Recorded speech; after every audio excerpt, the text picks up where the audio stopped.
Welcome back. Good morning and all that other wonderful stuff. Now, I'm going to say first off, this is the first time I've worn a jersey for one of these lowest videos where it's not what I would consider to be an ugly jersey. I actually like this jersey a lot, and it's the one Mitchell and Ness jersey I have, so figured I'd wear it for this. The low points of the Chicago Blackhawks franchise. Now, the Hawks have had their lean years. Now, interestingly enough, when I was figuring out their longest drought, which is 6 years, from 1947 to 1952, there have been a couple of droughts that were 5 years long. And there were also periods where they would miss the playoffs, make the playoffs once, and then miss the playoffs for years after that. They have had their downbeats. And I watched a lot of those downbeats during the 80s. Tony Esposito was in net for parts of that, and 302 losses on his record. He's also their all-time wins leader. Tony Esposito certainly had some great moments in Chicago, and probably had some he'd rather just forget. So the interesting thing is you have Tony Esposito with 302 losses, and then the other Esposito, Phil, is a lost asset for this team. He started out with the Chicago Blackhawks, and another lost asset is the space between Black and Hawks, where it used to be two words, and then it became one during the 80s, which was weird. Just all of a sudden, all right, now it's one word. Oh, okay.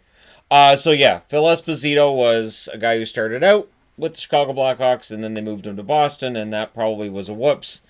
And another whoops, probably letting go of Dominik Hasek. The funny thing is, at the time, they had Belfour, so they didn't need Belfour and Hasek, so it made sense that they would give up Hasek. Hasek had only played a couple dozen games. And while he made some spectacular saves along the way as a Blackhawk, he didn't make, he didn't put up the kind of numbers that a superstar goaltender would, so it wasn't really a huge deal that he would leave. And yet, years later, I'm sure Chicago regretted it. So yeah, that's the interesting one. Now, short-term coach, Godfrey Matheson, back in 1933, coached 2 games, both losses. I have no idea if that's, just an interim situation, if he was a guy that just stepped behind the bench for a couple games and they thought, well, he knows where the player's bench is, so we might as well give him a shot. But whatever it was, he coached the 2 games. And then in 1977, Bill White, 16, 24, and 6. Lorne Mulliken was behind the bench for one more game than White, so Mulliken doesn't get on the board. But I thought Matheson's 2 probably needed another one up there because it's 2 games. It's got to be rough. Yeah, boss, I know we had a rough couple of games out there, but I'm fired. They don't even know my name yet. How can I be fired? Now, not in the Hall. Again, I'll explain this again. This is the highest rated player with the most points as a member of the Chicago Blackhawks, and the goaltender with the most wins, who has retired and is not in the Hall of Fame. Steve Larmer, not in the Hall of Fame. And for Chicago fans that will tell you he belongs in the Hall, I honestly think you could make the argument for Larmer to be in the Hall. Larmer, very extended period without missing a game, and he was a pretty darn good offensive player as well. And then the most wins, that's Jocelyn Thibault. Jocelyn Thibault played behind some pretty iffy to bad Chicago teams, and he had some good numbers. He played pretty well. Jocelyn Thibault, I don't think I've done a video on his career. He was always one of my favorite goaltenders right from when Quebec drafted him right up until he retired. And he played behind some mediocre teams, and his overall numbers were actually pretty good. And so I know he doesn't go in the Hall of Fame, but he might go in mine. So I know that doesn't really count for anything, but he might go in my Hall of Fame. As I said, the longest drought, 6 seasons between 1947 and 1952. In their first year, 1926-27, Chicago put up a record of 19-22-3, 41 points. In year 11, 1936-37, they had a record of 14-27-7, which was 35 points. So they were better in their expansion year than they were in year 11. The good news is they won the Stanley Cup in 1934, so even during their bad periods in year 1 and year 11, they still had some fun in the middle there, 1934. Their lowest points percentage against any team, Vegas shows up again, due to the small sample size. I can't just go with Vegas. They have a .222 winning percentage against Vegas. Against the Montreal Canadiens, .376. But when you think of how long they've been in the league and how dominant Montreal was, and how many years Chicago was kind of the doormat, and or they just weren't at that level that the Canadians were at, it makes sense that they'd have a low winning percentage against the Montreal Canadiens over their existence. Lowest goals for per game, again, the 90s expansion and beyond. Against Ottawa, they score 2.41 goals per game. That's the lowest. Most goals against per game, there's Vegas, the small sample size, 4.44. Against Colorado, 3.41. And yes, when Chicago plays Colorado now, those games tend to be kind of unpredictable, and sometimes they get kind of crazy when it comes to the score. So, yeah, that number definitely checks out. Lowest points per games played for anybody who's played a minimum of 100 games. The Grim Reaper at the top of this list, Stu Grimson, .042. Won't really surprise anybody. He wasn't really there for the points and the goals. He's not known for his highlight reel goals and assists and all of his wonderful skating. He's known more for being the Grim Reaper for a reason. Bill McKenzie, .049. If you don't remember Bill McKenzie, it doesn't surprise me. Played long before I watched the game. Mark Jansen's .056.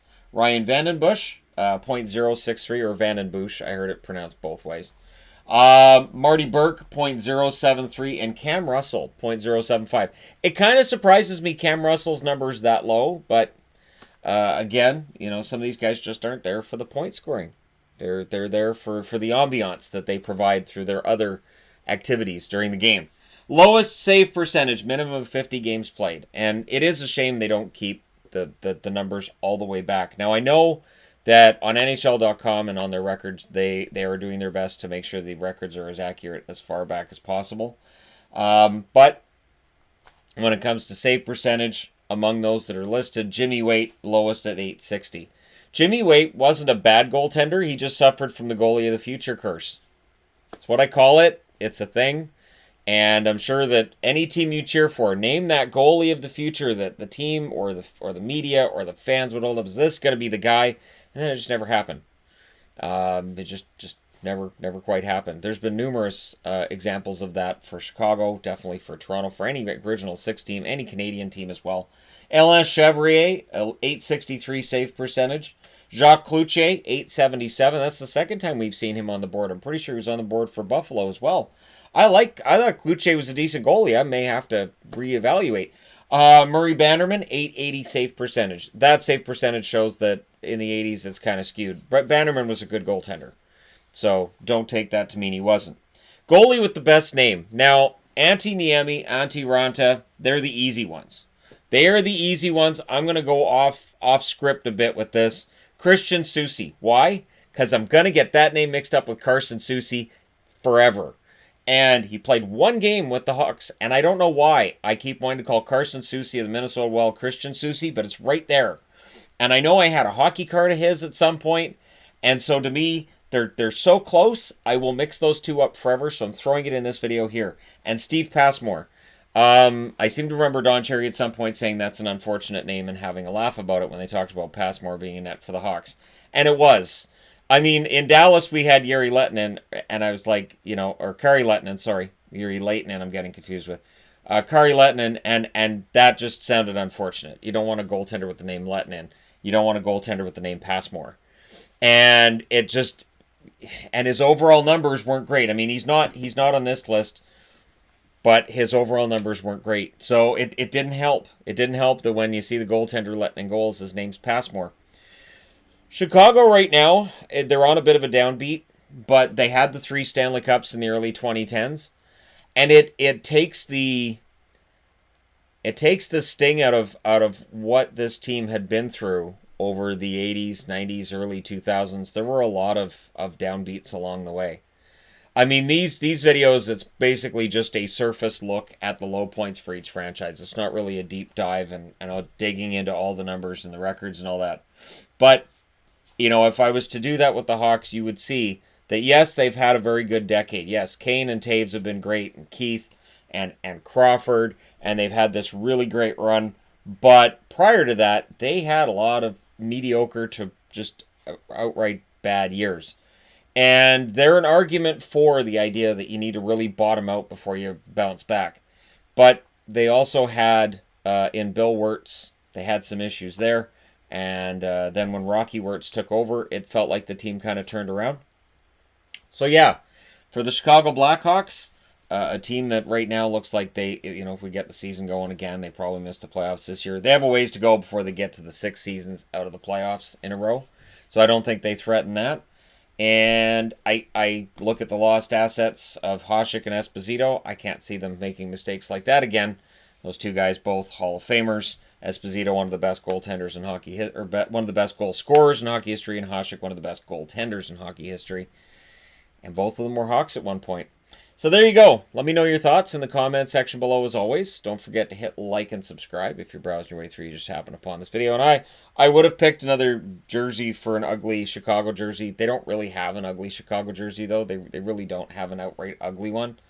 So I wore the Mitchell and Ness instead.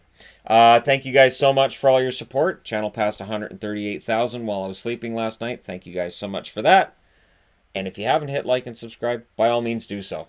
Thanks for all your support. I'll talk to you again soon.